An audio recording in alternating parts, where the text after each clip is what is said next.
Argus! Nasaan ka na bang bata ka? Pumunta ka na rito at uuwi na tayo! Kung saan-saan ka na naman nagpupunta. Argus! Ay, naku. Itong batang to talaga Palagi na lang kung kailan aalis na Saka pa maglilibot sa buong bahay. Maghahanapan na naman kami nito Ay, naku. Kukutusan ko na talaga to kapag nakita ko. Argus! Humanda ka sa akin kapag nakita kita! Ate! Ay, visit ka! Ay, bakit ka ba nagugulat? Kung saan-saan ka nalang sumusulpot? Saan ka ba galing? Kanina pa kita hinahanap Uuwi na tayo Halika na nga rito. Huwag ka nang lumayo sa akin, ha? Ate, may nakita kasi akong paru-paro kanina. Sinundan ko lang. Kakaiba yung paru-paro. Ay, naku. Wala namang kakaiba sa paru-paro, Argus. Lahat naman sila pare-pareho. Lumilipad kasi may pakpak. May makukulay, may hindi. May cute, may nakakatakot. Pero wag mong hahawakan, ha? Kasi nakakabulag daw ang pulbos ng paru-paro. Opo, ilang beses mo nang sinabi sa akin yan Paano? Paulit-ulit kang nanghahabol ng paru-paro. Hindi naman sila nagbabago. Ay, nako. Halika na nga. Ay, teka. Ilalabas ko muna ang barya na pamasahe natin. Alam mo naman ng mga driver, kapag buo ang ibinayad mo at iilang barya na lang ang sukli, hindi na ibinibigay. Kapag hiningi mo, sasabihin nakalimutan. O di kaya, makikipagtalo na naibigay na. Aba, mahalaga ang bawat piso, no? Pinagpapaguran ko to at pinagpapawisan. Kaya dapat, palaging sakto ang ibigay sa kanila. Pero ayos lang din naman yun, ate. Kahit hindi na ibigay ang sukli mo na piso o 2 piso. Kasi di mo naman binabayaran ng pamasahe ko. Kahit ang laki-laki ko na, kinakandong mo pa rin ako para lang makalibre. Nakakahiya kaya. Ibayad mo na lang kasi ako ng pamasahe. Ay, hindi pwede. Sayang ang pera. Hanggat kaya kitang kandungin, kakandungin kita para makalibre ka ng pamasahe. Argus, alam mo to? Itong piso na to, kapag naipon natin at dumami, pang-aral mo na to ng college. Kaya huwag ka nang magreklamo, ha? Pero gusto ko rin naman po maranasan na sumakay sa jeep na nakaupo sa upuan. Yung hindi kandong. Ay, sige. Ganito na lang. Titingnan ko ang laman nitong wallet kong tinahipan ni nanay mula sa paborito niyang duster. Kapag kasyang barya dito sa pamasahe nating dalawa, ibabayad kita ng pamasahe. Talaga, ate? Pero kapag kulang, kakandungin kita uli, ha? Ay, wala naman akong magagawa sa desisyon mo na yon. O sige, bilangin na natin. Handa ka na? Excited ka na? Opo, sige, bilangin na natin. O sige, akin na yung kamay mo. Ilalagay ko dyan ang mabibilang kong barya. Ay, hindi. Dapat ikaw ang magbilang nito. Mahusay ka sa math, di ba? Tsaka, ikaw ang nag-aaral sa ating dalawa. Dapat, ikaw ang nagbibilang. Oh, bilangin mo na. Si ate, para bibilangin lang. Lahat naman ng tao kayang magbilang. Inuuto mo lang ako Ay, sige na. Aangal pa Bibilangin mo o kakandungin na lang kita para wala nang mahabang usapan. Akin na po, bibilangin ko na. Kitam, bibilang din pala Nakangiting pinagmamasdan ni Sanya ang kapatid habang binibilang nito ang mga barya mula sa kanyang wallet. Napakunot ang noo niya nang matapos ilabas ni Argus ang lahat ng barya. Pero kulang pa itong pamasahe para sa isang tao. Wala na, ate. Yan lang po ang barya mo sa wallet. Di na tayo makakasakay ng jeep nito. Kulang ng 2 piso. Ha? Sigurado ka? Baka niloloko mo lang ako, Argus, ha? Ayusin mo. Wala na nga pong laman ng wallet mo, ate. Tingnan mo, wala na talaga. Ay naku, bakit mo naman itinaktak ang wallet? Para nga po malaman mo na wala nang ang laman. Ayaw mo kasi maniwala. O 'di ba? Wala nang kabarya-barya ang wallet mo. Kaya tayo nawawala ng pera kasi itinataktak mo ang wallet. Malas yan. Itinatapon mo ang pera kapag ganyan. Dapat, Dinudukot lang ang laman. Ang pera kasi, nagtatampo rin yan. Ay nako si ate, kung ano-ano nang sinasabi. Baka sa bag mo may 2 piso doon. Wala ah. Hindi ako naglalagay ng pera dun.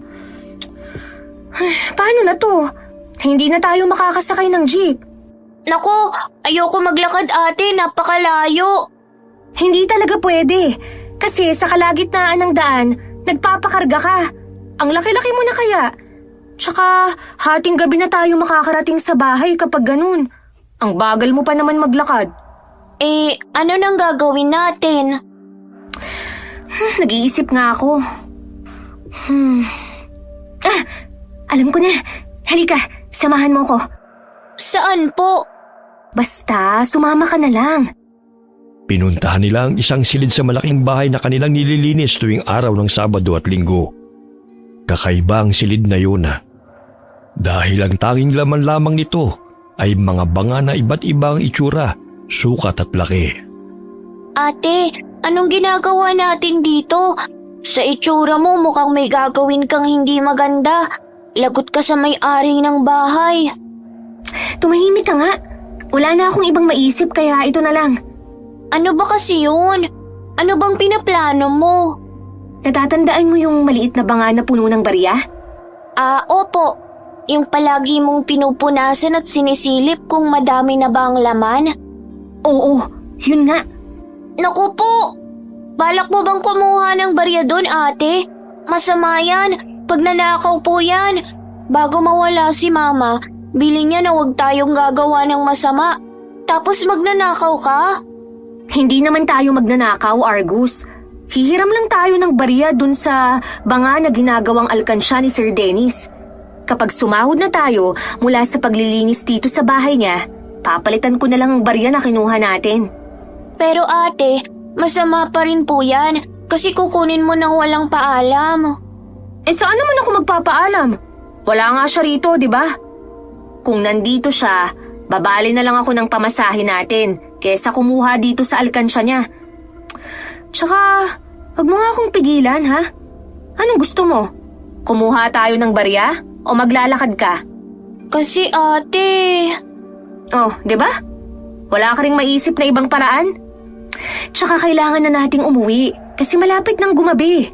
Hindi naman natin alam kung anong oras umuwi si Sir Dennis kaya hindi tayo makakahiram ng pera. Baka hindi na tayo makasakay sa last trip. Halika na, ayun ang banga. Nasa bandang dulo ng silid. Malapit dun sa bintana. Parang kinakabahan ako, ate. Tumigil ka nga. Para kukuha lang ng ilang barya. Hindi naman yun bilang ni Sir. Nilapitan nila ang banga. Ilang segundo rin silang nakatitig doon na parabang nagdadalawang isip na kumuha ng barya.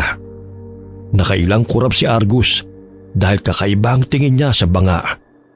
Sa paningin niya'y kumikinang ang mga disenyo nito na hindi malaman kung ugat ba o sanga ng puno na nakaalsa. Parang niyayakap ng disenyong banga upang protektahan sa kung sinong may masamang balak. Gusto niyang pigilan ang kanyang ate sa pagkuha ng barya. Pero hinahadlangan siya ng isipin na maglalakad siya ng malayo para lamang makauwi. Kaya sa huli hinayaan na lang din niya si Sanya na kumuha ng baryang pampuno sa kanilang pamasahe.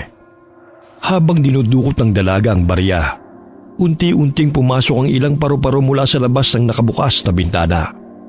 Nanlalaki ang mga mata ni Argus dahil sa pagkamangha. Nagliliwanag ang mga ito sa kanyang paningin. Lumipad itong paikot sa kanyang kapatid at may isang dumapo pa sa braso ni Sanya. Ilang segundo itong nanatili roon bago lumipad paalis. Ate, ang mga paru-paro! Kinakabahan ako! Ha? Bakit? Normal na paru-paro lang naman yan Anong nakakakaba dyan? Huwag mong hulihin at baka malagyan ng pulbos nila ang mata mo, ha? Nagliliwanag sila. Ay naku, Argus. Hindi ko nga nakikita ang sinasabi mo. Normal lang na may paru-paro dito. Kasi tingnan mo naman ang paligid. Puno ng halamang namumulaklak ang bakuran.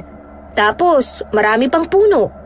Ganyan talaga ang gusto ng mga insekto. Oh, nakakuha na ako ng barya. Halika na, umuwi na tayo. yung paru-paro kanina na isa dumapo sa braso mo, ate. Nakita mo ba yon? Oo, pero hindi nakakamangha. Normal na yun. Huwag mo nang isipin yan. Minsan, gusto ko nang sisihin si Mama dahil sa pagkikwento niya sa'yo ng kung ano-ano nung bata ka pa. Ayan ang natanim sa isipan mo. Akala mo tuloy, lahat ng bagay may dalang hiwaga. Paano nga kung totoong mga kinikwento niya? Imposible, Argus. Tumanda na akong ganito. Wala akong naranasan na hiwaga.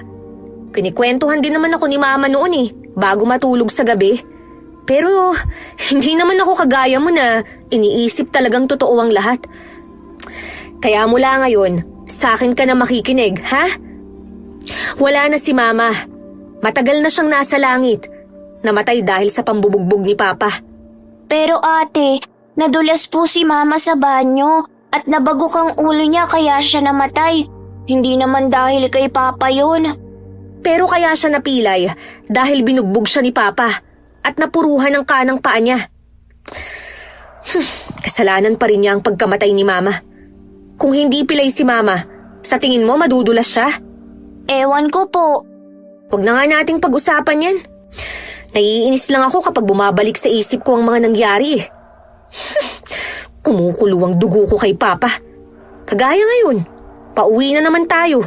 Makikita ko na naman ang mukha niyang kulay pula dahil lang sa alak at ang ulo niyang may mahabang sungay.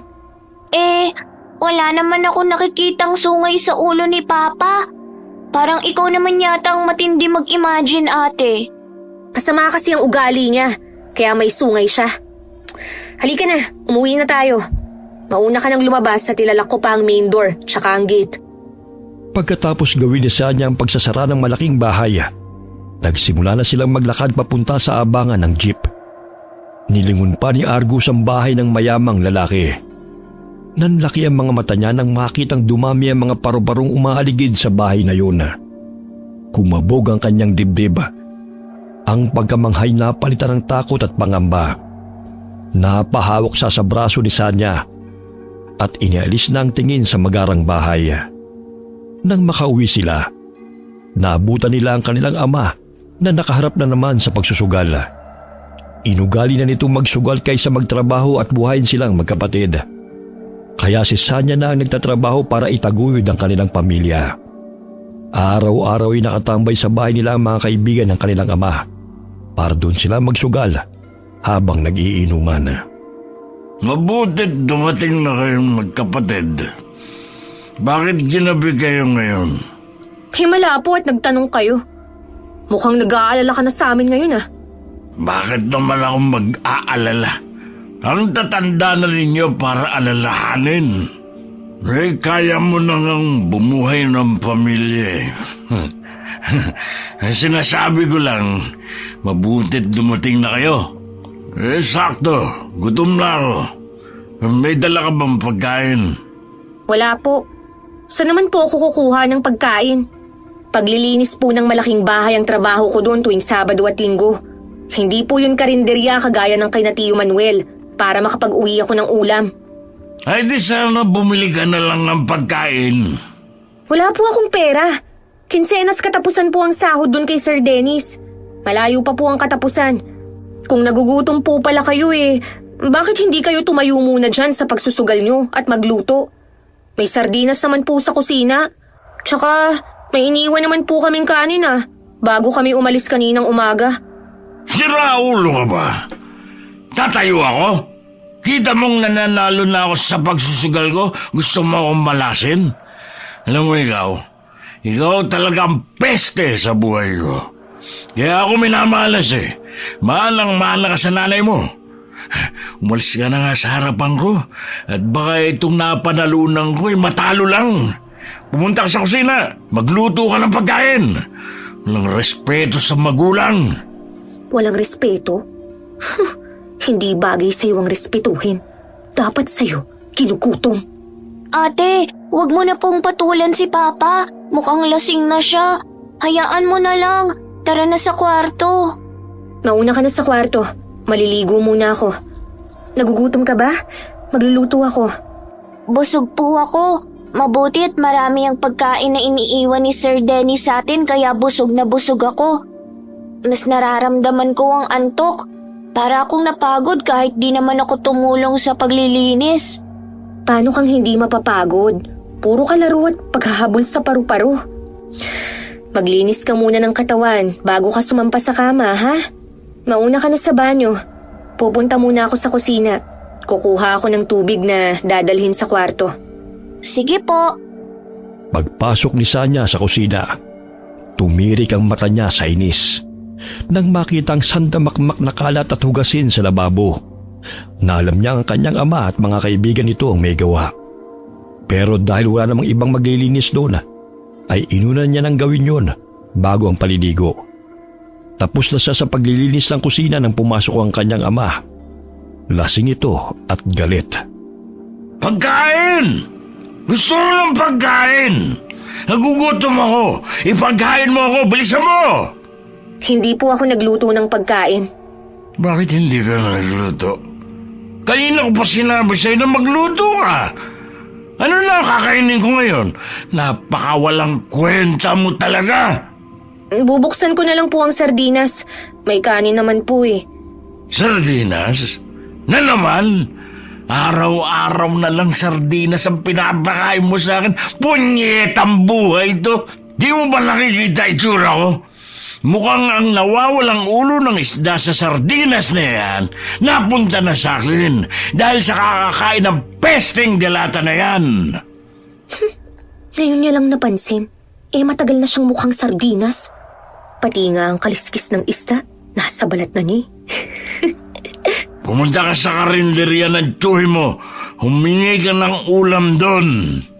Hindi po sila nagbubukas ng karinderya kapag Sabado at Linggo. Kaya nga po ako kumuha ng sideline sa paglilinis ng bahay para kumita ng pera. Yun naman pala eh. May sahod ka naman pala. Di bumili ka ng ulam. Yung inihaw naman ako. Para naman malapatan na mantika ng inihaw ang bibig ko. Hala, dali na bilhin na sa labas. Bilisan mo lang at ang maliliit kong bituka kinakain na ng malalaki kong bituka. Pero wala pa po akong sahod dahil hindi pa po katapusan. Pagtiisan niyo po muna itong sardinas. Tangilang buhay ito. Bakit ka pa nagtatrabaho kung wala ka naman palang kinikita? Napakawalang kwenta mo naman palang anak. Binuhay na nga kita para makatulong sa buhay. Tapos wala ka naman palang kwenta. Sayang ang paggawa ko sa'yo bilang tao. Dapat pinahid na lang kita sa kumot. Buwisit ka. Nasaan na po ba ang perang napanalunan niyo sa sugal? Hindi ba sabi niyo marami na kayong panalo? Akin na, ibibili ko kayo ng lechon, kahit baboy pa yan. Sira na ba ang tuktok mo? Dahil sa dinala mong kamalasan kanina, natalo lahat ng pera ko. Sus, natalo raw? Inubos lang naman dahil inuuto ng mga walang kwentang kasugalan. Tse! Paano ba tinatayo-tayo mo dyan? Buksan mo nga lang yung tangang isda dyan para makakain na ako. Piliin mo pinakatanga ha. Yung kasing tanga mo. Saka nakakita ng isda na lata na nga nasa harapan, pinasok pa. Napakatanga talaga. Nakakahiyang nagkaanak ako ng tanga. Kasalanan to ng nanay mong tanga rin. Dahil sa kanya, nawala na saysay ang buhay ko. Tapos iniwanan pa ako ng 2 anak na puro mga tanga. Hindi na pinatulan ni Sanya ang pagdadaldal ng kanyang ama para hindi na umabot sa mahabang diskusyon at pag-aaway. Rinding-rindi na siya sa mga sinasabi nito na para bang nakarecord sa plaka at pinatutugtog ng paulit-ulit. Pagkatapos niyang ipaghain ng ama, ay iniwan niya na ito sa kusina at saka naligo bago pumasok sa silid nilang magkapatid. Naabutan niya si Argus na mahimbing na ang tulog. Kinumutan niya ito pagkatapos ayusin ang pagkakahiga. Malalim na ang gabi nang magising si Sanya dahil naramdaman niyang sumasakit ang kanyang braso.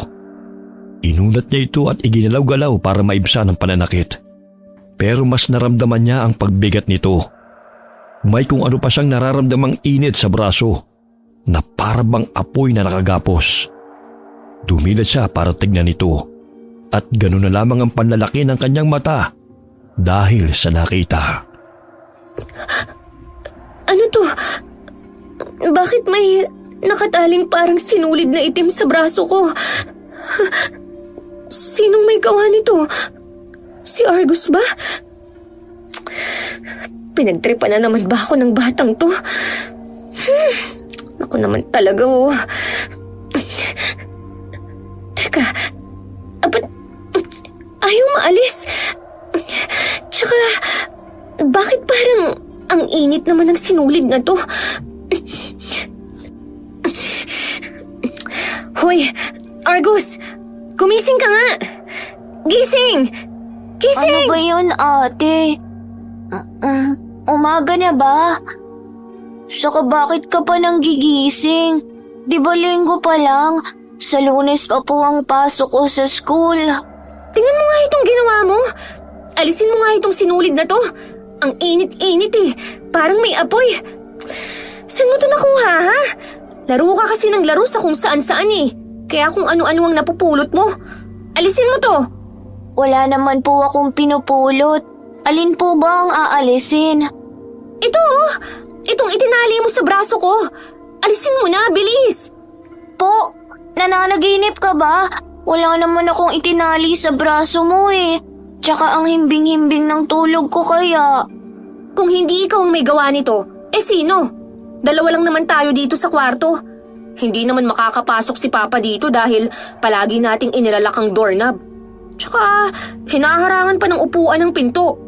Ewan ko po, wala naman po akong kinalaman dyan sa tali sa braso mo eh. Baka naman kung saan ka lang nasabit. Sandali at hahatakin ko ang sinulid para malaman natin kung saan galing. Sige, dalian mo at napakainit talaga ng sinulid na to. Saglit lang po, hindi ko mahawakan ate. Ano bang sinulid yan at hindi ko mahawakan? Ano ba yan? Sandali nga, ako ang gagawa. Ay, teka, hindi nga mahawakan ah. Bakit kaya? Ano ba kasing klaseng tali ito? Paano to napunta sa braso ko? Ate, hindi kaya gawa yan ng paru-paro? Ano? Puro ka na lang paru-paro? Puro na lang kaimposiblihan ang pinagsasasabi mo. Eh kasi 'di ba sa braso na yan dumapo ang paru-paro? Argus, kahit laksa-laksang paru-paro o kahit anong insekto ang dumapo sa katawan ko, hindi nila ako magagawang talian ng sinulid. Kumuha ka na nga lang ng gunting at gupitin na lang natin to. Doon sa drawer ng tukador, may gunting doon. Sige po. Pinagtulungan nilang magkapatid na gupitin ang sinulid na itim. Pero hindi ito tinatablan. Nagtataka na si Sanya sa nangyayari. Nagsisimula na rin siya kabahan sa isipin na baka namamaligno siya. Bumalik na lamang siya sa paghiga at inisip na mawawala rin ang sinulid pagkagising niya. Pero kinaumagahan na. Argus! Gumising ka na! Mag-almusal na tayo at maggayak. Kailangan na nating umalis. Nandyan na po! Maupo ka na rito at sabay na tayong kumain. Ipinagtimpla na rin kita ng kape. Ay, ubos na nga pala ang gatas mo. Di bale, pag sumahod ako, ibibili uli kita ng gatas.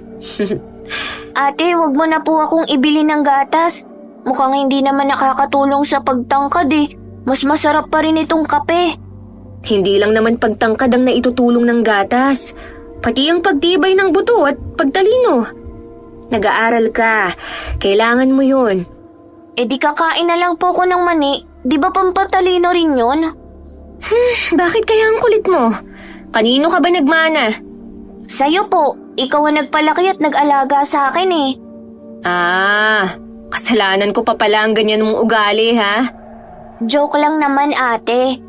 Nga pala, nananaginip ba ako kagabi? O totoong ginising mo ko? Kasi may nakataling sinulid sa braso mo. Totoo yun. Hindi yun panaginip. Heto, tingnan mo. Nandito pa rin at hindi maalis. Kagabi, kahit malamlam ang ilaw natin sa kwarto, kitang-kita ang pagkaitim nito. Ngayon, medyo pumusyaw na. Pero hindi ko pa rin maalis eh. Idinarang ko na rin sa apoy para masunog pero hindi na susunog, Argus. Natatakot na ako. Hindi ko alam kung ano to. Sinubukan kong lumabas ng bahay kanina pagkagising ko para malaman kung saan ba to nagmumula.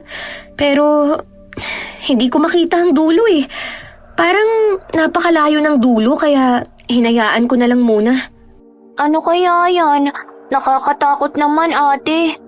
Ewan ko rin. Ay, bahala na. Hindi naman nakakaabalang sinulid na to eh. Kasi para lang hangin. Lumulusot pa nga kung saan-saan na para bang invisible. Baka nga invincible yan, ate. Tapos may magic. Ay, ayan ka na naman ah.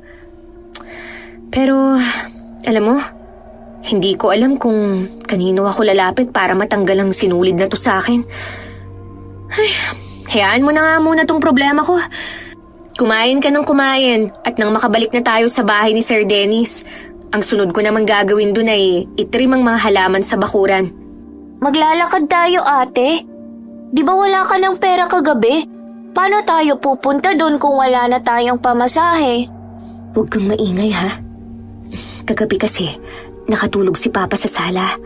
Tapos, nakita kong nagkalat ang mga barya niya sa sahig. Kinuha ko lahat. Naku, kapag nalaman niya yan, bubugbugin ka na naman nun. Gaya ng ginagawa niya kay mama noon kapag kinukuha ni mama ang pera niya. Hindi naman niya malalaman eh. Lasing na lasing siya kagabi. Sa kalasingan niya, hindi na nga niya kayang buhatin ang sarili niya. Akala ko nga, dito sa kusina siya makakatulog habang nakasubsob ang mukha sa platong may kanin. Nasaan na po pala siya? Wala po yata dito sa bahay. Ayun, maagang umalis. Hindi ko na tinanong. Bahala siya sa buhay niya. Wala naman siyang pakialam sa atin eh. E di, wala na rin akong pakialam sa kanya. Diba? Gawin niya kung ano ang gusto niyang gawin sa buhay. Basta tayo, mabubuhay tayo. Magtatapos ka ng pag-aaral. Kaya mag-aral kang mabuti, ha? Opo, ate. Pagkatapos nilang kumain at magayak ng sarili, umalis na sila at nagpunta sa bahay ng misteryosong amo na si Dennis. Ilang buwan nang naninilbihan si Sanya sa lalaki bilang tagapaglinis ng bahay nito tuwing Sabado at Linggo. Pero sa tuwing pumupunta sila para maglinis, laging umaalis ang lalaki na para bang umiiwas. Isa sa mahigpit na patakaran nito ay bawal ang magtanong, lalo kung tungkol sa personal na buhay.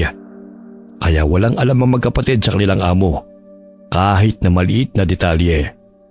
Ang tanging alam lang nila ay ang pangalan nito at wala pang apelyido na sinabi. Pagdating nila doon ay naabutan nilang naggagayak na paalis ang lalaki. Nandito na pala kayo. Natuwa ako sa ginawa mong paglilinis ng bahay kahapon, Sanya. Ang kintab ng sahig. Wala talagang alikabok pati ang mga display. Sa bakuran naman kayo maglilinis ngayon? Opo, sir. Nasa likuran ng bahay ang bodega. Alam mo naman yun, di ba? Nando na mga gamit na kailangan mo sa paglilinis. Iniwan ko nakabukas ang padlock. Kaya bago kayo umalis, isarado mo na lang uli ang bodega. Opo, sir. Nasa kusina yung pagkain nyo para sa maghapon, pati ang merienda. Ikaw na ang bahala dito sa bahay. Gabi na uli ako babalik. Kagaya ng dati kong bilin, isaradong mabuti ang mga pinto at bintana. Maliban sa bintana ng silid kung saan naroon ng mga banga. Dapat palagi yung nakabukas. Opo, sir. O sige, aalis na ako. Sige po, sir. Ingat po kayo. Bago umalis ang lalaki, bahagya niyang napansin ang mahiwagang sinulid na nakatali sa braso ni Sanya. Kahit hindi niya ito ipinahalatang napansin, ay nakita pa rin ng dalaga ang pagkagulat nito. Tatanungin sana niya ang lalaki, pero nagmamadali na itong umalis. Ate, halika na. Madaming pagkain. Parang nagutom ako uli. Bakit ba parang natutulala ka dyan? Si Sir Dennis, nakita niya ang nakataling sinulid sa braso ko. Ha? Sigurado ka, ate? Kasi di ba napansin natin na tayo lang ang nakakakita sa sinulid na yan. Kasi yung ibang mga tao hindi nila nakikita. Kahit sa jeep, di ba, wala namang nakakapansin? Sigurado ako. Nagulat siya eh. Tapos, nagmamadali pa siyang umalis. Hindi naman siya ganyan dati. Para bang natakot siya nang makita ang sinulid? May alam kaya siya rito? Dapat tinanong mo na lang siya, ate. Eh kasi, nabigla rin ako eh. E di, hintayin na lang natin siya mamaya, tapos itanong natin. Kaso baka magalit siya. Kapag nagalit yun, baka tanggalan ako ng trabaho. Eh, hindi pwedeng mawala ang trabahong ito sa akin. Kasi malaki ang binabayad niya. Para yun sa pag-aaral mo, Argus. Pero kasi, paano natin maaalis ang sinulid na yan? Hahanap na lang tayo ng paraan. Nangyari lang to kahapon, di ba? Malamang, nandito rin ang sagot para maalis to. Baka parusa yan, ate. Kasi nagnakaw ka po ng barya sa banga ng alkansya niya. Lagot ka. Wag mo na nga akong takutin. Tulungan mo na lang akong maghanap mamaya kung paano matatanggal ang sinulid na to sa braso ko. Tatapusin ko lang mabilis ang paglilinis at pag-aayos ng mga halaman sa labas. Tapos, iikutin natin ang buong bahay para lang mahanap ang sagot. Pero nagugutom pa ako, ate. Oo sige, kumain ka na muna. Binilisan niya ang trabaho. Pagkatapos ay inisya-isa nila ang mga silid sa buong bahay para makahanap ng sagot.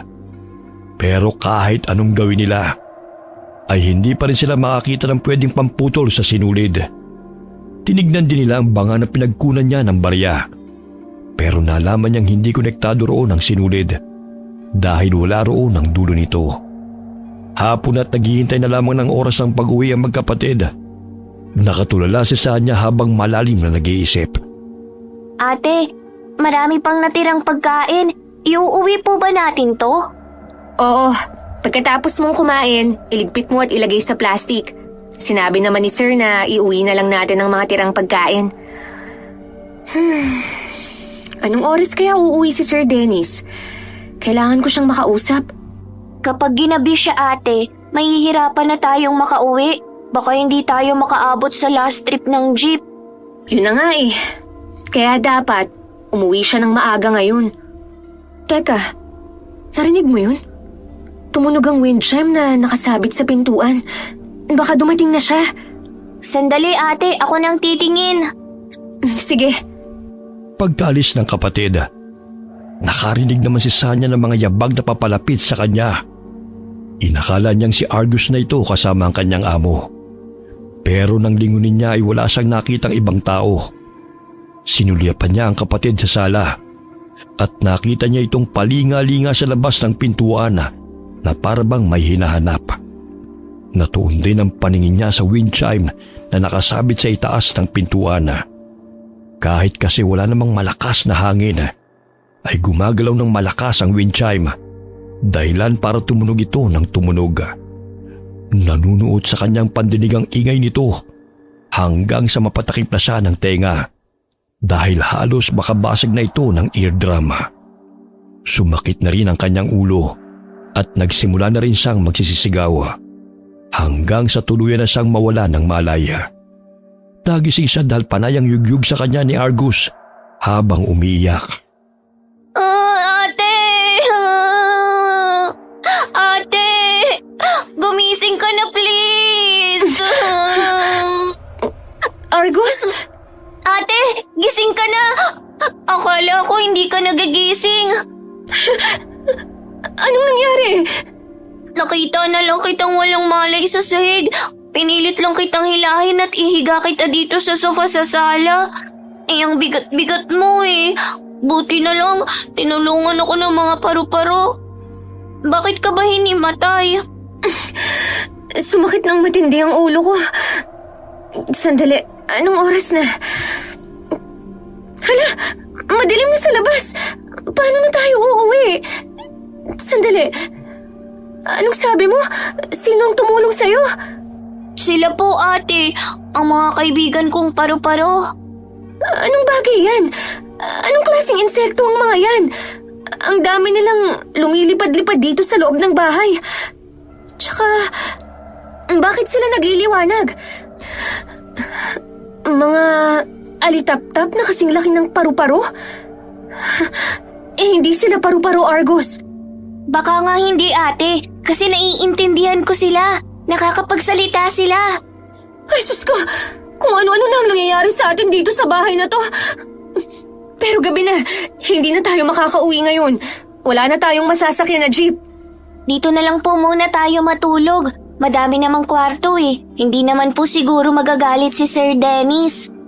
Kahit naman magalit siya, wala naman tayong magagawa eh. Teka nga, wala pa ba siya? Hindi pa siya umuwi? Hindi pa, ate. Bakit kaya? Ate, ayos ka na po ba? Oo, ayos na ako.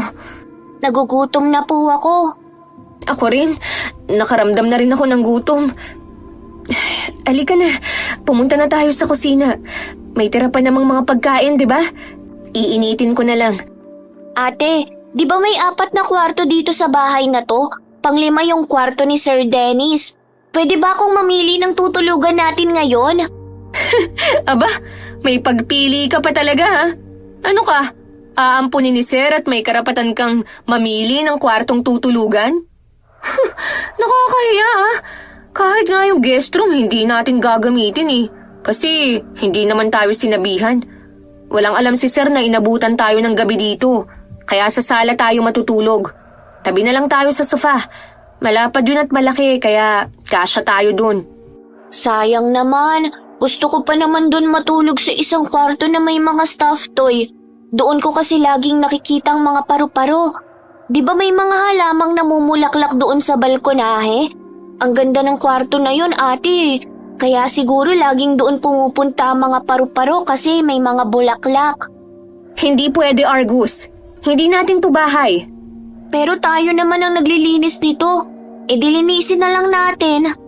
Tama na. Ayoko nang makipagtalo sa ganyan. Isang gabi lang tayong matutulog dito at sa sala tayo matutulog. Tapos ang usapan. Pagkatapos nilang maghapunan, nag-ayos na si Sanya na matutulugan nila sa sala. Malaki ang bahay. Sobrang tahimik. Malamig ang klima na nagpatindig ng balahibo ni Sanya. Habang nakahiga ay pinagmamasdan niya ang braso may nakataling sinulid. Inis na inis siya sa tuwing nakikita ito. Pero hindi kagaya ng dati. Hindi na ito umiinit. Hindi na rin mabigat ang braso niya. Parang nasasanay na siyang may sinulid sa braso. Pero nakakaramdam pa rin siya ng takot. Umaasa siyang uuwi ang kanyang amo at gusto niya nang itanong kung may alam ito tungkol sa itim na sinulid na bigla na lamang gumapos sa braso niya. Sa kaiisip ay nakatulog na siya. Nagising siya ng alanganing oras dahil hindi maganda ang kanyang pakiramdam. Para siyang nauubusan ng lakas at nahihirapan na ring huminga. Namamanhid ang braso niyang may nakataling sinulid kaya yun ang una niyang tinignan. Nanlaki ang mga mata niya dahil... Ano to? Bakit ganito na ang kulay ng sinulid na nakatali sa braso ko? Parang nagiging kulay pula na. Nagliliwanag pa. Sandali. Parang nakaangat ang sinulid. Papunta sa itaas. Sa kisame. Ano yung nakikita ko sa kisame? Parang matang mapupula. May pangil siya. Ang dulo ng sinulid ay nasa bibig niya. Para siyang sumisip-sip ng... Ano to? Dugo? Sinisip-sip niya ang dugo ko! Tulong! Tulungan niyo ako! May halimaw! Ate, bakit ka sumisigaw? Argus! Ang halimaw! Nasa kisame! Ha? Tala, nakakatakot naman ang itsura niya. Mahaba ang buhok, mukha siyang bruha na lumulutang. Ate, anong gagawin natin? Kumuha ka ng panghampas! Saan, ate? Yung walis sa pangtanggal ng agiw! Pero nasa dulong kwarto yun eh. Huwag na pala. Delikado. Baka sundan ka at atakihin. Itaboy na lang natin siya. Batuhin natin ng throw pillow. Umalis ka. Umalis ka, halimaw ka. Huwag dito. Layuan mo kami. Ate, lalong gumagalaw ang buhok niya. Parang buhay. Parang mga ahas na susugod sa atin. Magtago ka, Argos. Dito ka lang sa likuran ko. Nasaan na ba yung bag ko? Ayun. Ano bang pwede kong gamitin na panlaban sa iyong halimaw ka? Kinalkalisa niya ang laman ng kanyang baga. Nakita niya ang isang plastik ng asin na palagi niyang dinadala dahil palaging walang lasa ang mga pagkain ibinibigay sa kanila ng kanyang amo. Kaya nakasanayan niya ng dalhin ito para pampalasa. Iniinit niya ang mga ulam at sa kanila lagyan ng asin para sumarap. Dahil sa pagkataranta niya, dumakot siya ng asin at isinaboy sa halimaw na papalapit sa kanila. Umatungal ito na parabang nasaktan na. Lalong nanlisik ang mga mata nito. Humaba ang dila na parang naging latigong humahampas sa kanila.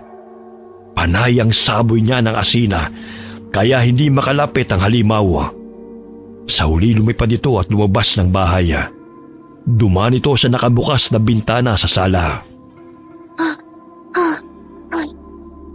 Ate, umalis na siya. Babalik pa kaya siya? Sandali, dyan ka lang ha. Isasarado ko ang bintana para hindi na siya makapasok ulit. Lumilipad siya, ate, kahit walang pakpak. Anong klaseng halimaw yun? Hindi ko rin alam. Nangihina ako. Para akong nauubusan ng lakas. Tingnan mo ang sinulid sa braso ko. Kulay pula na. Hindi kaya... dahil sa pagsipsip niya ng dugo ko. Ang dulo ng sinulid ay konektado sa halimaw na yun. Saan siya galing? Bakit ito ginagawa sa akin? Ate, umuwi na po tayo. Natatakot na ako. Baka bumalik siya eh. Mabuti na lang at natakot siya sa asin. Nakatulong din ang baon mong asin. Mabuti talaga at nagdadala ka niyan. Hindi pa rin umuwi si Sir. Argos, tulungan mo kong linisin ang sala.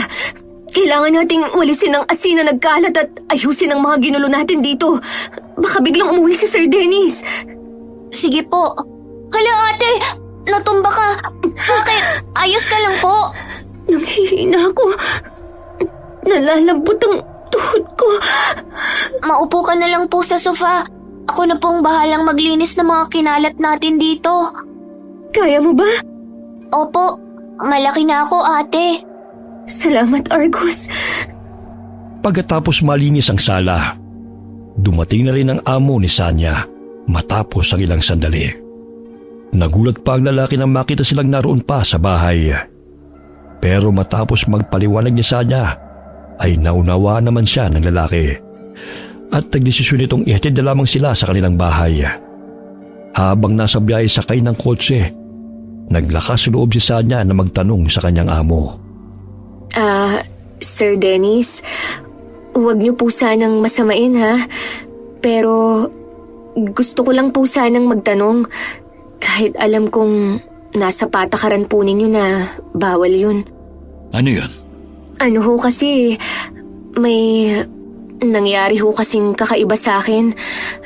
Hindi ko ho maipaliwanag pero alam kong nakikita niyo po ang kakaibang parang sinulid na nakatali sa braso ko. Baka po may alam kayo para maalis to? Ano bang sinasabi mo? Wala naman ako nakikitang sinulid na nakatali dyan sa braso mo Pero po kahapon, nakita ko po kayo na nagulat nang makita ang braso ko. May nakita kasi akong gasgas sa braso mo. Pero hindi na ako nagtanong kasi kako baka nasagi ka lang habang naglilinis. Bukod doon, wala na ako iba nakita. Kung ano man ang sinasabi mo, wala akong alam. Ganun ho ba? Yung mga barya po ba sa alkansya niyong banga?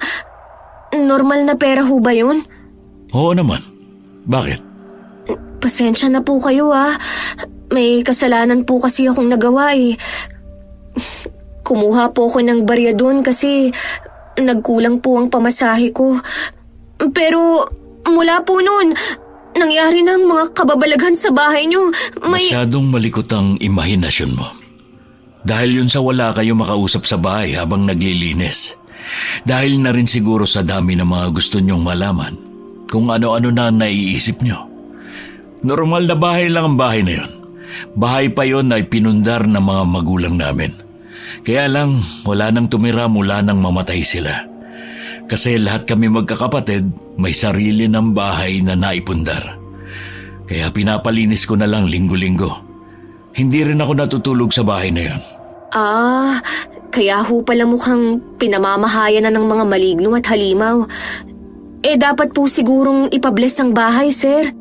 Huwag mo nang problemahin ang hindi mo dapat problema. Ang paglilinis lang ang trabaho mo doon. Yun lang ang dapat mong isipin. Opo, pasensya na po kung naging matanong po ako. Pagkatapos ng usapan ay tumahimik na si Sanya. Ilang minuto pa ang nakalipas ay nakarating na sila sa kanilang bahay. Pagkababa nila sa kotse ng lalaki ay umalis na rin ito kaagad. Dahil madaling araw pa lamang, natulog pa uli ang magkapatid. Kinabukasan ay nagising si Sanya dahil sa pag-iingay ng kanyang ama. Ano, Argus? Hindi pa ba bumabangon yung kapatid mo? Abay, hapon na. Humihinga pa ba yan? Papa, may lagnat po si ate. May ipagagawa po ba kayo? Ako na lang po ang gagawa. Ikaw? Bakit? Kaya mo ba magluto? Kung kaya mo, sige. Ipagluto mo kami ng pulutan. Pero... Oo, di ba? Hindi mo kaya? Lakas na loob mo magpresenta, hindi mo naman kaya. Gisingin mo na ate mo ang prinsesa. Abay, hapon na. Baka mautas na yan dyan sa higaan. Sabihin mo, magluto ng pulutan namin. Kanina po ay inutusan niya akong humingi ng ulam kina Tiyo. Madami po yun. Ubus na po. Anong madami? Kulang pa nga sa amin ng barkada ko yun eh. Huwag ka na sumagot-sagot dyan. Gisingin mo na yung kapatid mo. Sigurado naman ako nag-iinarte lang yan. Manang-mana sa nanay niyang maarte. Pweh! Dali mo dyan! Minamalas ako sa sugal dahil sa inyo eh. Opo, Papa. Argus, Ate, gising na. Kumusta na ang pakiramdam mo? Nagugutom ka na ba? medyo... Bakit nagbubunga nga ang magaling mong ama? Hayaan mo na po siya, ate. Kanina pa sila nagiinuman eh. Lasing na po siguro si Papa. Wala nang pinagbago ang tatay mong yan. Heto ate oh, kumain ka muna. Nilagang baboy yan, sakto ang pagising mo. Kakapainit ko lang. Itinago ko talaga kay Papa kasi kukunin niya eh. Saan galing yan? Kila Tio Manuel po. Inutusan kasi ako ni Papa na manghingi ng ulam sa karinderya nila Tio. Nanghingi ako ng lugaw para sa'yo. Kaso wala silang lugaw. Binigyan na lang ako ng nilaga para daw pagpawisan ka. Salamat, Argus. Maaasahan ka na. Teka, Lunes ngayon na. Bakit hindi ka pumasok sa eskwela? Kasi po binantayan kita. Ang taas po ng lagnat mo. Umuungol ka pa tapos pawis na pawis ka. Pinunasan kita ng bimpo na basa. Kagaya ng ginagawa ni Mama sa atin kapag nilalagnat tayo. Ganun ba? Kaya siguro umayos na ang pakiramdam ko. Salamat sa pag-aalaga, ha? Siguro nagkasakit ka dahil sa halimaw na nakita natin, ate. Yung halimaw? Oo nga pala. Kailangan nating pumunta kay Tata Miyong. Yung albularyo po, ate. Oo, baka matulungan niya tayo. Tingnan mo tong sinulid sa braso ko. Kulay pula na talaga. Hindi na bumalik sa dating kulay itim. Naging pula lang to mula nang sinimulang higupin ng halimaw ang dugo ko. Ate, kung hinigop ng halimaw ang dugo mo, baka maubusan ka po ng dugo. Kaya ka po siguro nilalagnat at nanghihina. Yun na nga. Kaya hindi na natin to dapat patagalin pa. kailangan na nating pumunta sa bahay ni Tata Miyong. Kumain ka po muna. Oo, kakain na ako para may lakas akong maglakad. Pagkakain nila'y nagpasya na silang umalis. Dumaan sila sa pintuan sa kusina para hindi makita ng kanilang ama. Sinubukan nilang nakarin ang papunta sa bahay ng albularyo. Pero hindi kinakaya ng katawan ni Sanya dahil sa panghihina. Pinara nila ang dumaan na tricycle at nagpahatid sa bahay ng manggagamot. Napakagaan na ng pakiramdam ng dalaga nang pumasok sila sa loob ng bahay ng albularyo. Para na siyang lumulutang sa hangin sa di niya malamang dahilan. Halos hindi rin niya maintindihan ang sinasabi ng matandang lalaki.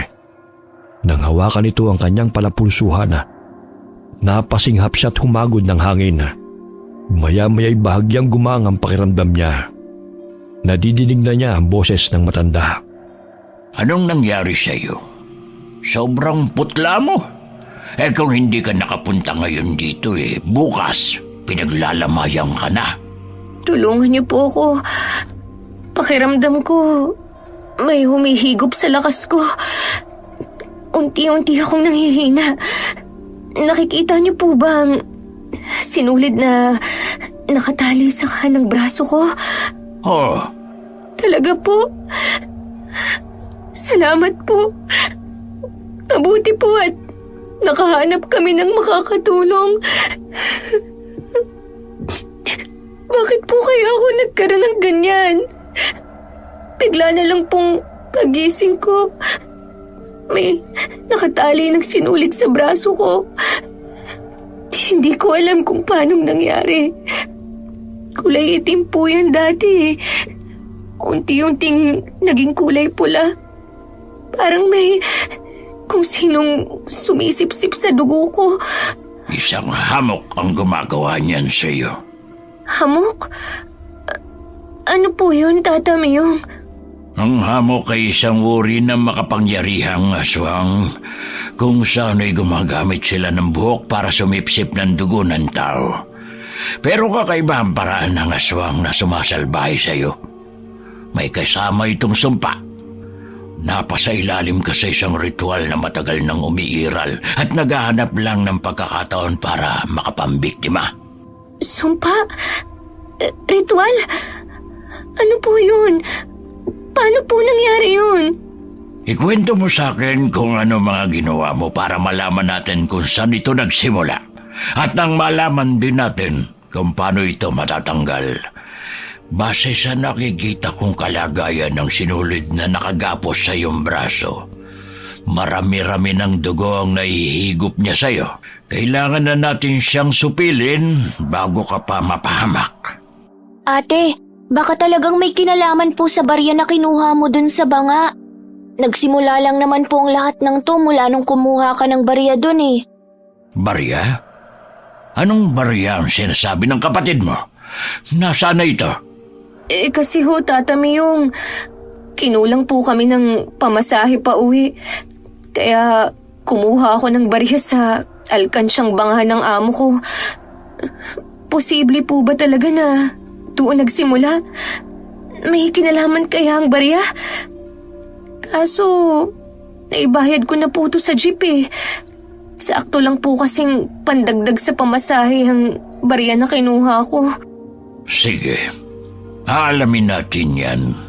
Dumito lang muna kayo at may kukunin lang akong mga gamit. Saka ayusin ko mga sangkap sa pagsasagawa ng ritual. Iniwan muna sila ng albularyo para gawin ang mga sinabi nito. Lumabas naman ang isang anak na babae na manggagamot at binigyan sila ng pagkain. Sinabihan sila nito na kailangan nilang kumain para may lakas sa gagawing gamutan. Kailangang palakasin ang katawan, espiritual at isipan dahil malakas at mapanganib ang kanilang kalaban. Matapos ang halos isang oras, bumalik na ang matandang lalaki. Dala nito ang isang lumang libro. Malaki ito at makapal. Kasunod niya ang isa pang anak na lalaki. Dala naman ang mga kagamitan sa pagriritual. Ano po yung libro na dala niyo, Tata Miyong? Ito ang librong ginawa ng aming kanununuhan. Ipinamamana ito sa mga susunod na albularyo sa aming angkan. Dito namin tinatala ang mga naging karanasan namin sa paggagamot para magamit ang kaalaman sa susunod na henerasyon. Nandyan po kaya ang kaso kong ito? Yan ang aalamin natin. Sa katunayan, ngayon lang ako nakakita ng ganitong kakaibang kalagayan. Ikaw pa lang ang dumating sa akin na may nakataling isinumpang sinulid sa braso. Pero natatandaan ko ang kwento ng aking lolo noon, isa sa kamag-anak namin. Nagkaroon ng karanasan na nahahawig sa kalagayan mo. Hanapin natin. Paniguradong nakatalayon sa librong ito. Sana nga po nandyan, Tata Miyong.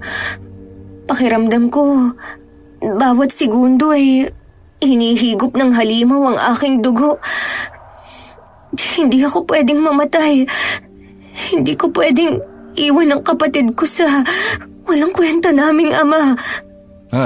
May magulang pa pala kayo. Akala ko hulila na kayo dahil wala kayong kasamang pumarito. Buhay pa po si Papa sa kasamaang palad. Sinimulang buklatin ni Tata Myong ang libro. Inisa-isa niyang tignan ang bawat pahina hanggang sa makita niya ang hinahanap. Nalaman niyang nakatalanga roon ang kasong nahahawig sa kalagayan ni Sanya. Pero ang kaibahan lang, hindi sinulid ang ginamit sa pagsumpa, kundi panyo na personal na gamit ng biktima. Ayon sa nakasulat, ang panyo ay pinagagalaw ng halimaw na para bang may buhay tuwing gabi. Sinasakal nito ang biktima. Natatastas ang sinulid ng panyo at tumitigas na parang karayom. Saka tumutusok sa balat para gumawa ng sugat upang lumabas ang dugo. Saka lalabas ang halimaw na sisip-sip nito. Tama ang sinabi kong isang aswang na mukhang bumibiktima sa iyo. Sa kaso mo, ginamitan ka ng sinulid. Hindi pa malinaw ang lahat sa akin. Wala ka naman personal na gamit para mabiktima ka niya. Kailangan ko magsagawa ng ritual para matuntun ko ang nangyari sa nakaraan, para malaman ko kung anong ginawa ng aswang sa iyo. Ritual? Paano niyo po gagawin? Adel, ihanda mo mga gamit sa pagre-ritual. Lalakbayin ko ang nakaraan ng dalagang ito. Matapos igayak ng kanyang anak ang mga gamit sa pagre-ritual, nagsimula na ang matanda. Nagpausok siya gamit ang pansuob na kamangyana, lira at insenso. Nag-usal din siya ng dasal. Pagkatapos nagsindi ng kandilang puti. Inilagay niya ang isang kamay sa mangkok na lusa na may tubig. Kitang-kita ni Sanya ang pagtirik ng mga mata ng matanda. Pagkatapos ay biglang yumuko at nawala ng malay. Sabay silang natakot ni Argus, pero pinakalma sila ng anak ng albularyo at sinabing normal na ganoon ang nangyayari sa matanda sa tuwing naglalakbay ang espiritu nito para alamin ang nakaraan ng pasyente. Matapos ang ilang minuto ay nagkamalay si Tata Myong at humagod ng malalim na paghinga. Uminom muna siya ng tubig bago muling kinausap si Sanya. Mula nang kunin mo ang barya sa alkansya, doon nga nagsimula ang lahat. Ang barya na yun ay matagal nang may sumpa. Hinahatak nito ang biktima palapit sa kanya. May kakaiba ka bang napansin sa barya bago mo ito kunin? Kakaiba? Sandali po. Sa pagkakatanda ko, sa tuwing naglilinis ako ng kwartong yun, palagi akong nakakaramdam ng mabigat na presensya. Lagi akong hinahatak ng banga na lumapit sa kanya. Isang beses, sumilip ako. Madilim ang loob ng banga. Pero may isang nagliliwanag na barya. Sa takot ko lumayo ako at iniwan yun. Pero mula noon, hindi na mawala sa isip ko ang barya. At yun din ang una kong naisip na kunin nang magkulang ako ng pamasahe. Pero Ang nakapagtataka, nang makuha ko na ang barya, parang naging ordinaryong pera na lang po to. Inisip ko na guni-guni ko lang ang lahat, kaya ibinayad ko na lang po sa driver ng jeep. Naging ordinaryo na lang na barya. Dahil na mga sandaling yun, nalipat na sa'yo ang sumpa. Ang sinulid na gumapos sa braso mo ay hindi talaga sinulid. Yan ay mahiwagang buhok ng isang aswang. Ang buhok niya ang sumisip-sip ng dugo ng biktima. Pero ginawa na po namin ang lahat para maputol. Pero ayaw po talaga. Hindi yan basta mapuputol. Kailangan nating talunin ng aswang. Paano po? Saan natin makikita ang halimaw na yun? Sa bahay po siguro ni Sir Dennis. Di ba po doon nagsimula ang lahat? Tsaka natatandaan mo ba ate, noong doon tayo natulog, nagpakita ang halimaw sa'yo. Ibig sabihin, doon siya nakatira. Matalino ang batang ito. Nag-iisip siya. Pero wala nang aswang sa bahay na yun ngayon. Po? Nasa na po kaya siya? Mula nang gumapo sa iyo ang buhok niya, kasama mo na siya kahit saan ka magpunta. Pero makapangyarihan siya. Hindi ito basta-basta nakikita. Hindi ordinaryong mata ang makakahuli sa kanya. Ano po ang gagawin natin? Kailangan nating magsagawa ng ritual para palabasin siya. Dahil makapangyarihan ng halimaw na kanilang kakaharapin, nagpasang matandang lalaki na sa gubat sila magsagawa ng pagriritual. Sa gubat na yun, may lugar doon kung saan nagsasagawa ng pagdarasal ang bawat albularyo sa kanilang angkan para palakasin ang kapangyarihan nila. Ang kauna-unahang albularyo sa angkan ng matanda ang siyang nakadiskubre sa lugar na yun. Dahil doon nakasentrong bilog na buwan kapag hating gabi. Malakas ang mga halimaw sa ganong oras. Pero ang kalakasan na yun, ang kanila ring kahinaan at siyang magpapatalo sa kanila. Nilakbay nila ang pusod ng gubat. Dala ang mga kagamitan sa pagkipaglaban na mula pa sa ninuno ni Tata Myong. Pagdating doon, agad napansin ni Sanya ang 3 malalaking puno na diretso ang katawan at ang mga sanga ay nasa tuktok. Kakaibang balat ng mga puno dahil may mga nakaukit na simbolo roon. Patatsulok ang pwesto ng mga puno na tila ba sinadya dahil sa saktong sukat ng bawat agwat nila sa isa't isa. Meron ding itim na lubid na nakatali sa katawan ng 3 puno na nagkokonekta sa bawat isa. Huminto sila sa paglalakad at nagsagawa muna ng pagdarasal si Tata Myong. Pagkatapos ay pinahira niya ng langis sa mga kasama sa kanilang noo, dibdib at sa likod ng braso ng pakrus. Saka sila tumawid sa kabila ng lubid at pumasok sa loob ng tatsulok na espasyo. Pagtungtong pa lang ni Sanya sa loob, ay sinalubong na siya ng malamig na hangin na nagpatindig sa kanyang balahibo. May kung anong malamig na hininga rin ang umihip sa kanyang batok, dahilan para kilabutan siya ng gusto. Inilibot niya ang paningin sa paligid. Ramdam niyang may matang nakamasid. Maya-maya'y napatakip siya ng tenga at napasigaw matapos marinig ang matinis na boses na umaalingaw-ngaw sa kanyang isipan. Galit ang nilalang. Nagpakita ito sa kanyang isip. Namumula ang mga mata. May matutulis na mga pangil at kuko.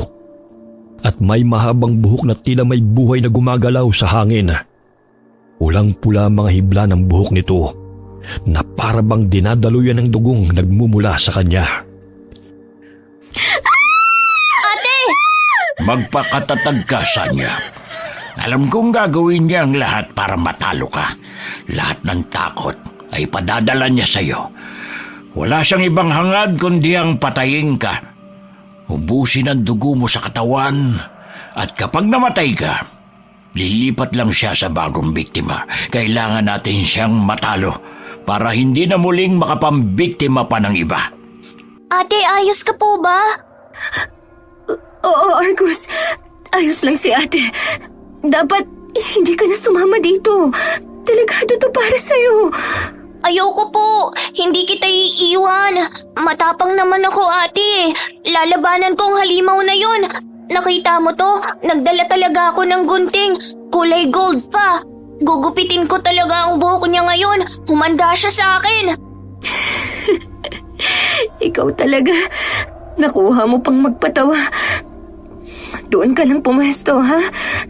Kahit anong mangyari, huwag kang lalayo, ha? Opo. Kahit na ano ang mangyari, huwag kayong lalabas sa lubid. Nasa labas ng lubid ang kalaban.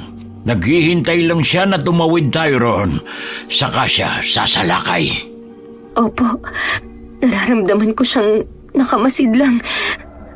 Pero mas nararamdaman ko na ang pagsipsip niya ng dugo sa akin. Parang gusto niyang ubusin na ngayon ang dugo ko. Tingnan niyo ang hibla ng buhok niyang nakatali sa braso ko. Hindi na mukhang sinulid na kulay pula. Gumagalaw na to. Lumitaw na ang tunay na anyo. Isang hibla ng buhok na kulay pula. At kitang-kita ko ang pagdaloy ng dugo ko na parang may humihigop na. Mula nang pumasok tayo sa loob ng triangulong ito, ipinakita na niya ang tunay niyang anyo. Alam kong nagpakita na rin siya sa'yo sa pamamagitan ng isip, hindi ba? Opo, kitang-kita ko ang nakakatakot niyang itsura. Habang hinihintay natin ang buwan na mapunta sa sentro ng langit, magsasagawa na ako ng ritual para sa paghahanda sa kanyang paglitaw. Magpapakita ho ba siya talaga, Tata Miyong? Mapipilitan siyang magpakita, lalo na kapag nararamdaman niyang unti-unti na siyang nawawala ng koneksyon sa'yo. Paano po mangyayari yun? Ang ritual na gagawin ko ay ang pagputol ng koneksyon niya sa'yo. Kaya ihanda mo na ang sarili mo. Hindi ako makikipaglaban dito, kundi ikaw, ang katawan mo. Mula sa dalang malaking bag ng matanda, ay inilabas niya ang isang malaking puting tela na hugis at sulok. Sa gitna ng tela ay may nakaguhit na isang malaking mata. Inutusan ni Tata Myong si Sanya na maupo sa nakaguhit na mata. Matapos niya itong ilapag sa lupa, ay sinabihan ng dalaga na kahit na anong mangyari, ay huwag siyang aalis doon. Nakaluhod naman ang matanda sa likuran ni Sanya at nagsimula ng umusal ng dasal. Ang dalawa namang anak na matanda ay nagsaboy ng asin sa paligid bilang pangontra sa aswang. Inihanda rin nila ang ilang galon na puno ng tubig na may katas ng kalamansi at dinikdik na bawang. Pagkatapos ay mahigpit nilang hinawakan ng latigo na gawa sa buntot ng pagi at naging alerto sa paglitaw ng aswang.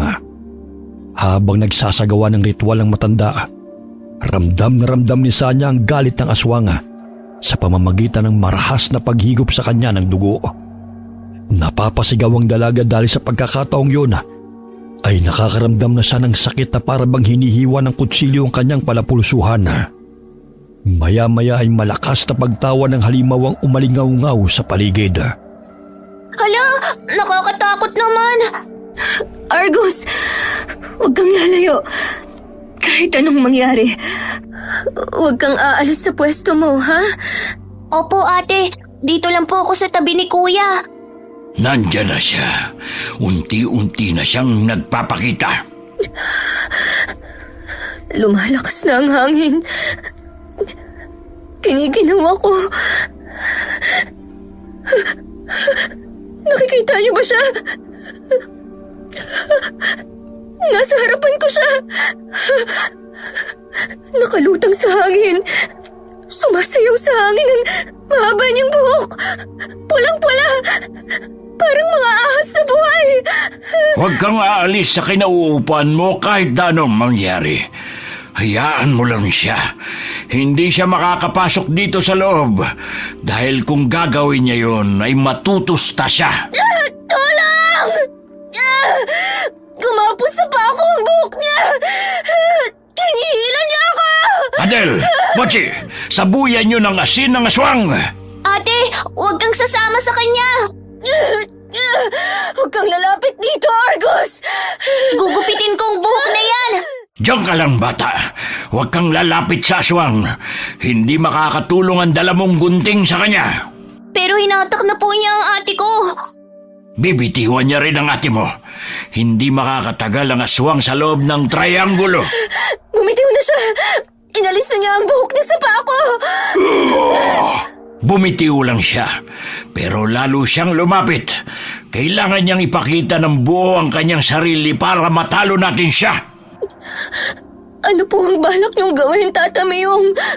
Ang palitawin siya ng sabilitan. Isuot mo itong rosaryo sa kanang braso mo. Sige po. Nang maisuot ni Sanya ang rosaryo, muling umalingaw-ngaw ang atungal ng aswang na parabang nahihirapan ito. Nagliwanag ang hibla ng buhok na nakagapo sa braso ni Sanya at nahahawakan na ito ng dalaga. Napasigaw si Sanya dahil ramdam niya ang pag-init ng buhok na parabang meron itong apoy na sumusunog sa kanyang balat. Sinundan nila ng tingin ang hibla ng buhok na unti-unti nang lumitaw hanggang sa makita na nila ang kabuuan ng aswang. Nasa harapan ito ni Sanya. Lumulutang sa hangin. Pistula itong isang malaking kumpul ng buhok na nagliliyab sa pagkapula. Bawat dulo ng hiblay nagtatalsikan ng dugo sa tuwing gumagalaw. Patuloy sa pag-atungal ang aswang dahil nasasaktan sa rosaryong isinuot ni Sanya. Pero kahit anong pilit ng dalaga na alisin ang nakagapos na hibla ng buhok sa braso niya, ay hindi pa rin niya ito matanggal. Lumapit naman si Argus sa kanyang kapatid at sinubukan niyang gupitin ang buhok gamit ang dalang gunting. Muling umatungal ang aswang at sa isang iglap ay gumalaw ang buhok nito papunta sa bata at marahas na isinalya si Argus. Dahilan para tumilapon siya sa labas ng trianggulo. Argus! Ate! Adel, Mochi, kunin niyo ang bata. Huwag niyong hayaan na makuha ng aswang. Hindi! Pinuluputan ng buhok si Argus! Ang kapatid ko! Tulungan niyo siya! Itiwan mo ko! Ate, tulong!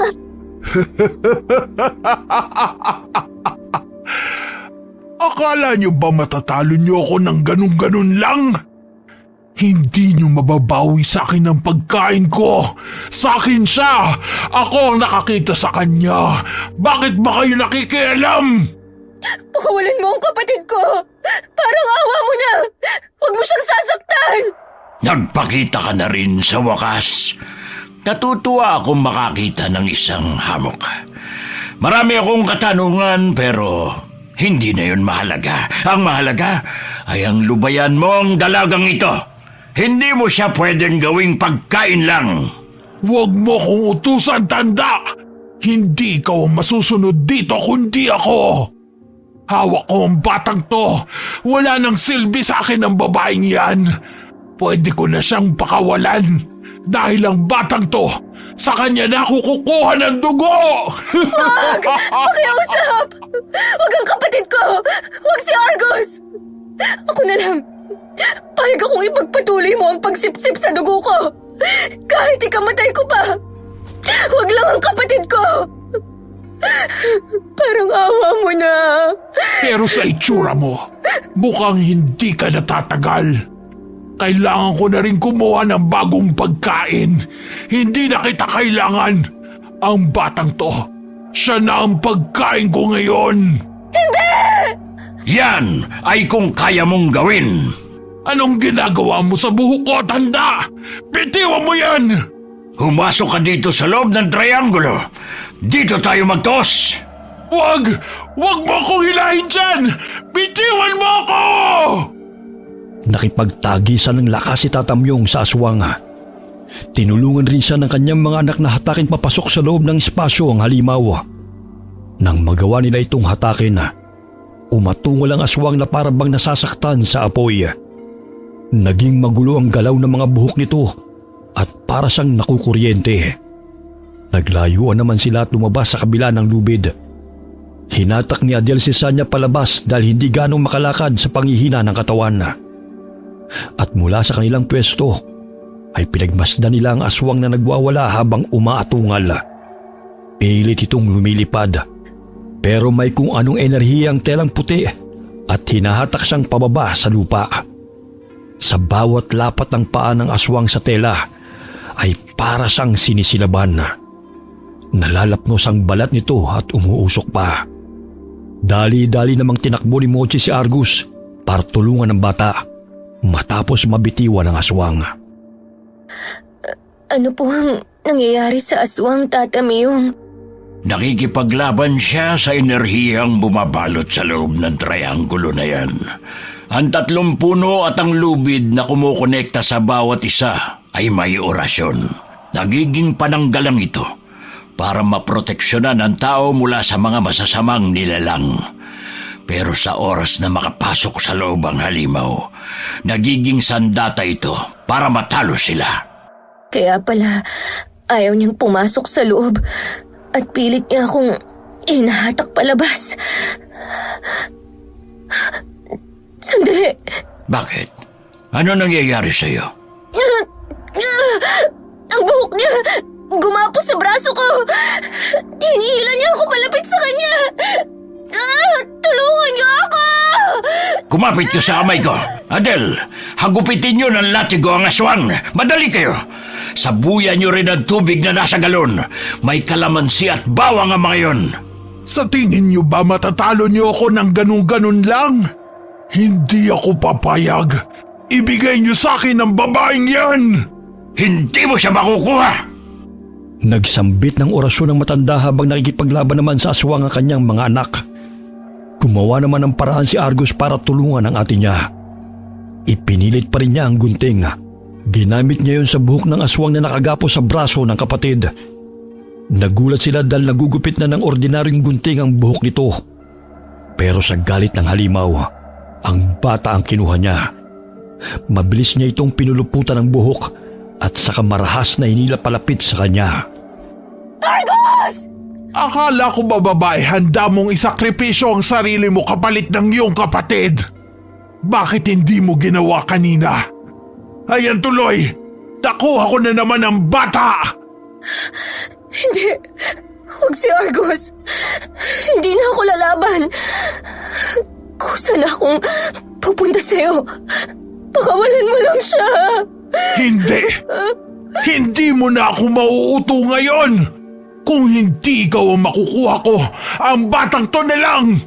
Siya ang pagmamanahin ko ng sumpang matagal ko ng pinaghihirapang labanan! Anong balak mong gawin sa kanya? Sandali! Huwag mong ituloy ang binabalak mo. Huwag mong gagawin yan sa bata. Anong gagawin niya kay Argus, Tata Miyong? Hindi ko alam, pero masama ang kutob ko. Hindi pwedeng mangyari ang nasa isip ko. Kailangan gumawa ng paraan. Ang nakatali sa braso ko, unti-unti nang natatanggal. Pero bakit? Dahil iba na ang punteriya niya ngayon. Hindi! Huwag ang kapatid ko! Ikaw na aswang ka! Pakawalan mo ang kapatid ko! Hindi pwede! Nakikita niyo ba ang bilog na buwan? Malapit nang tumapat sa amin. Oras na mangyari yun. Matatapos na rin ang paghihirap ko. Makakalaya na rin ako sa sumpang ito ng aming angkan. Ibig sabihin, ang pamilya niyo ay mga aswang? Kamag-anak ka ba ni Sir Dennis? Si Dennis? Siya ang pinakamabait kong pamangkin. Siya ang nagdadala sa akin ng aking biktima. Bago ikaw, marami pang nauna sa'yo. Namamatay silang lahat ng walang kaalam-alam sa nangyayari. Inaakala nilang lahat, nagkakasakit lang sila dahil subsub sa trabaho. Pero iba kayong magkapatid. Nakita niyo ang hibla ng aking buhok na inilagay ko sa braso mo para makasipsip ako ng dugo. Nabuksan ang third eye niyo. Hindi kagaya ng iba na sarado ang ikatlong mata. Hindi nabuksan ang third eye namin. Sadyang bukas talaga to. Ipinasara ko lang noon dahil kung ano-ano na ang nakikita namin ni Argus. Nakalimutan ko na nga na inborn sa amin ang kakayahang ito dahil matagal nang hindi kami nakakakita ng mga nilalang na kagaya mo. Kusa pala itong nagbubukas uli. Akala ko, hindi na yun mangyayari. Kung hindi dahil sa kakayahan mong yan, sana tahimik lang tayo, hindi ba? Tahimik lang ako nakakasipsip ng dugo mo. Hindi sana mapapahamak ang kapatid mo. Pero nangyayari ito dahil ito talaga ang kapalaran yung magkapatid. Kayo ang tatapos sa sumpang nagpapahirap sa akin. Hindi! Tatapusin ka namin! At hindi mo kami mabibiktima! Lalo na ang kapatid ko! Wala ka nang magagawa. Matapang ka ba? Kung oo, halika, pumasok ka rito. Lumapit ka. Iligtas mo ang mahal mong kapatid. Huwag mong gagawin, Sanya. Nililin lang ka lang niya. Pero Tata Myung, si Argus, anong gagawin niya sa kanya? Paano natin siya maililigtas? Ililigtas ko ang kapatid ko. Kahit ikamatay ko pa. Hintayin natin ang pagtapat ng buwan sa sentro ng triangulo. Natatandaan mo ba ang sinabi ko sa iyo?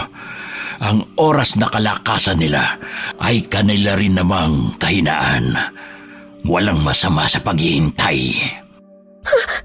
Pero tingnan niyo po! May kung ano siyang ginagawa sa kapatid ko! Naging isang mas malaking kumpol ng buhok ang aswang! Para na siyang malaking bola! At nasa loob niya si Argus! Anong gagawin niya sa kapatid ko? Ate, tulong! Argus! Pinipilit ni Sanya na saklolohan ng kapatid, pero pinipigilan siya ni Tata Myung. Patuloy naman sa pagkipaglaban ng mga anak na matandang albularyo sa aswang. Pero tumitilapon sila kapag hinahagupit ng buhok ng halimaw. Dahil pinalibutan ng hamok ang sarili niya ng mahaba niyang buhok, hindi umiepekto ang mga panlaban nila sa aswang. Panay naman ang pagtingala ni Tata Myung sa buwan. Hinihintay niya ang pagtapat nito sa triangulo. Lalo namang binabalot ng takot si Sanya para sa kapatid. Hindi niya makita kung anong ginagawa ng aswang kay Argus. Panay lamang ang sigaw ng bata ng tulong habang natatakot. Nang malapit nang tumapat ang buwan sa kinatatayuan ng aswang, nagsimula ng umusa ng orasyon si Tata Myung, kasabay ng pagsaboy ng asin sa paligid ng telang puti. Ilang sandali pa'y umepekto ng pagriritual ng matanda.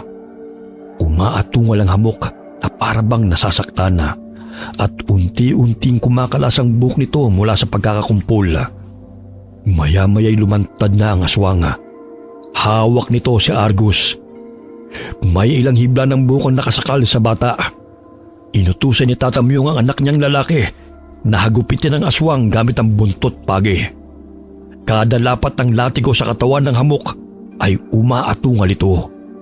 Pero hindi pa rin binibitiwan ng bata. Nakatuon lamang ang atensyon ng halimaw sa ginagawa nito kay Argus. Nakatapat ang mukha ng aswang sa mukha ni Argus. Nakabuka ng malaki ang bibig nito. Nakalitaw ang matutulis na pangil. Tumutulo ang malalapot nitong laway. May kung anong iniluluwa ang aswang na balak nitong ipalunok sa bata. Hagupitin niyo pa siya. Huwag ninyong tigilan hanggat hindi niya pinakakawala ng bata. Anong ginagawa niya sa kapatid ko? Bitiwan mo siya! Argus! Pilitin mong kumawala sa kanya! Hindi ako makagalaw, ate. Nakakatakot ang mata niya. Ang itsura niya.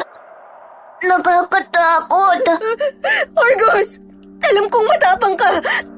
Hindi ba sabi mo, malaki ka na? Matapang ka na? Labanan mo siya! Alam kong kaya mo siyang talunin! Pakiusap! Hindi ka pwedeng mawala sa akin! Ikaw na lang ang meron ako, Argus! Ikaw ang dahilan kung bakit ako nagsusumikap sa buhay! Huwag mong iiwan si ate! Ate, naniniwala ka ba na ang mga kaibigan kong paru-paro ay naghihimala? Oo na! Naniniwala na ako sa lahat ng sinasabi mo!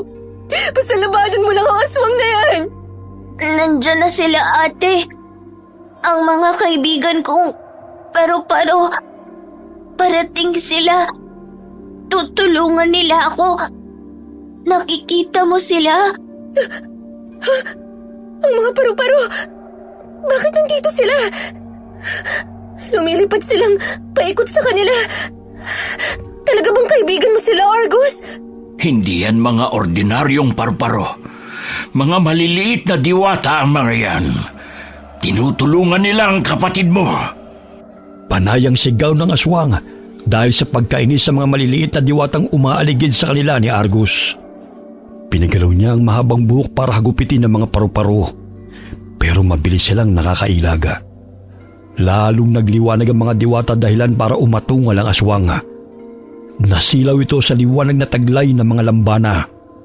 Maya-maya'y nagkumpulan ng mga diwata sa aswang, kaya nabitiwan ito si Argus. Tumakbo naman ang bata palapit kay Sanya, at mula sa kanilang kinatatayuan, pinanood nila habang namamangha kung paanong nilalabanan ng maliliit na mga diwata ang hamok. Unti-unting naputol ang buhok ng aswang at kumalat ang mga ito sa paligid matapos tangayin ng hangin. Nang lumayo sa halimaw ang mga paru-paro, lumantad na sa liwanag ng buwan ang aswang. Napatingala ang hamok habang umaatungal sa sakit. Nag-usal muli ng orasyon si Tatamyong para tapusin ang buhay ng aswang. Dahil wala ng buhok na mapagtataguan ng hamok, hindi na nito maprotektahan ang sarili mula sa mga panlaban sa aswang na inihahagis ng dalawang anak ng albularyo. Hindi nila ito tinigilan hanggang sa tuluyang bumagsak sa puting tela ang halimaw. Nakasentro ang pagbagsak ng katawan ng hamok sa matang nakaguhit sa tela at lalo siyang nilukob ng orasyon na isinagawa ng albularyo. Ang maliwanag na sikat ng buwan na pinanggagalingan ng lakas ng mga aswang ang saring kumitil sa buhay ng hamok. Nang matapos ang lahat, napayakap si Sanya sa kanyang kapatid. Hindi mapaglagyan ang kanyang tuwa dahil nakaligtas silang pareho mula sa aswang. Ate, ang mga kaibigan kong paru-paro, tingnan mo, kumakaway sila sa akin. Naniniwala na ako sa'yo na may hiwaga talaga ang mga bagay na nakikita mo. Pasensya na ha. Nakalimutan kong ang mga mata natin ay hindi kagaya ng ibang mata. Nakikita natin ang hindi nakikita ng iba. Patawarin mo si ate kung hindi kita agad pinaniwalaan ha. Ayos lang po yun. Ako rin naman nung una, hindi po ako makapaniwala. Pero talagang nakakausap ko po sila. Kagaya po ngayon, sabi nila, aalis na raw po sila. Sabi pa nila, hindi raw sila nagtagumpay na alisin ang buhok ng aswang na nakatali sa braso mo. Sinubukan daw nila na hindi mailagay sa iyo ang sumpa ng hamok, pero hindi sila makalapit. Kaya po pala, may dumapo na paru-paro nung kumukuha ka ng barya, kasi sinusubukan nilang pigilan ka. Ganun ba? Kaso, matigas ang ulo ng ate mo eh. Kaya napahamak tayo. Ang mga lambana, kaya sila umaaligid sa bahay na yun kasi pilit nilang sinusubukang alisin ang sumpa. Kaso, hindi sapat ang kapangyarihan nila kumpara sa alagad ng dilim na tumagos na sa puso ng hamok. Sa kagustuhan nito makalaya sa sumpa ng kanilang angkan, naghanap na siya ng masasalinan ng mutya ng aswang. Si Argus sana ang balak niyang biktimahin, kaya lang may kaibigan siyang mga lambana. Kawawa rin po siya sa totoo lang. Mukhang hindi naman niya gusto ang sumpa sa kanya eh. Pero paano po kaya siya nagkaganon? Kakausapin ko si Sir Dennis. Sa ngayon, hindi na pwedeng ipatupad ang patakaran niyang bawal ang magtanong. Marami siyang dapat sagutin. Araw ng Sabado, bumalik ang magkapatid sa bahay ng mayamang lalaki. Hindi na nagpatalo si Sanya sa mga patakaran nito. Matatag niyang kinausap ang kanyang amo. Gulat na gulat si Dennis matapos ikwento ni Sanya ang lahat ng kanilang naranasan. Hindi na maitanggi ng lalaki ang lihim ng kanilang angkan na matagal na nilang iniingatan. Kaya na mga oras na yon, sinabi na nito ang lahat ng sagot sa mga katanungan ng magkapatid. Nagsimula ang lahat ng isumpa ang lolo ng lola ko ng isang mambabarang na matindi ang inggit sa aming angkan. Gumamit siya ng itim na kapangyarihan para gawing aswang na hamok si lolo. Mula noon, itinago siya sa mga tao para ingatan ang lihim niya. Kapag matanda na ang aswang, naghahanap siya ng masasalinan ng binhi para tuluyang makapagpahinga. Nagpasalin-salin ng binhi hanggang kay Auntie Susan. Siya po ang nakilala namin? Oo, at para hindi na siya makapambiktima, naghanap kami ng mabuting mambabarang para matulungan kami na ikulong siya sa bahay na ito. Ginawa niya ang baryang yon, niritualan, kinonekta kay Auntie ang barya. Tapos itinago sa banga. Hanggat hindi nakakalabas ng bahay ang barya na yon, hindi makakalabas si Auntie. Hindi siya makakapambiktima, pero kinuha po ni ate ang barya. Argus! ganun na nga. Kaya nasabik na naman siya makalabas. Pero hindi ko alam na habang nakakulong pala siya, nakagawa siya ng ritual para makapaglagay ng hibla ng buhok sa biktima at maisagawa ang mga bagay na yon. Humihingi ako ng tawad sa kapabayaan ko. Pero, alam po ninyo na aswang ang tiyahin nyo, sir. Bakit po kayo tumatanggap ng tagapaglinis dito? Alam naman pala ninyong mapapahamak sila, di ba? Ilan na ang mga napatay niya? Hindi ako nagpasya ng mga bagay na yon, kundi ang mga kapatid niya. Kailangan kasing sumipsip ni Auntie ng dugo. Kasi kung hindi niya magagawa, mas delikado. Kapag gutom siya, lalo siyang magiging halimaw. Habang naghahanap kami ng lunas sa sumpa, tumatanggap kami ng tagalinis sa bahay para kahit paano makahigop siya ng dugo. Ilan linggo lang ang dapat na itatagal nila sa bahay na ito.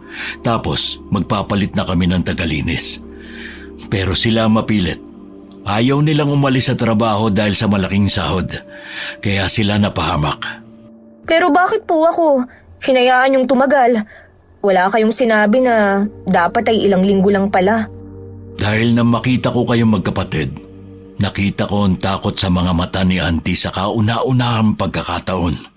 Dati sabik siyang makakita ng tao. Pero kayo, kinatakutan niya. Tapos nakikita pa ng kapatid mo mga lambana. Kakaiba, hindi ba? Naisip ko, baka kayo ang sagot para matapos ang lahat ng ito. Natapos na nga po ang lahat.